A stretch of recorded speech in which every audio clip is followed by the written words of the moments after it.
હાલો મિત્રો, આજે અમારી પાસે એક ક્લાયન્ટ અમદાવાદની કાર હતી જેને લોકનો પ્રોબ્લેમ હતો. તેમાં ચાવી ફસાઈ જતી હતી, ચાવી વર્ક નથી કરતી.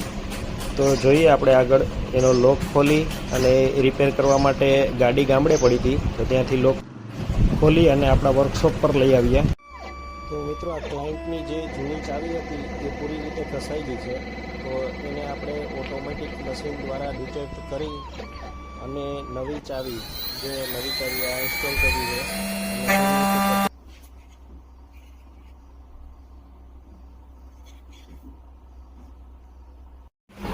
તો મિત્રો, આ છે હોન્ડા જહાજ કારનો લોક જે આપણી પાસે રિપેરિંગમાં આવ્યો છે. તો ફાઇનલ મિત્રો, આ હોન્ડા જહાજનો લોક રિપેર થઈ ગયો છે. ઇગ્નિશનમાં જે ચાવી ફસાઈ જતી હતી કમ્પ્લીટ થઈ ગયું છે. હવે આપને બી કોઈ કારમાં ઇગ્નિશન લોક યા તો ચાવીને લગતો ઇસ્યુ હોય તો અમારો સંપર્ક કરી શકો છો. સ્પીડ મોટર કહેશો. Thank you for watching.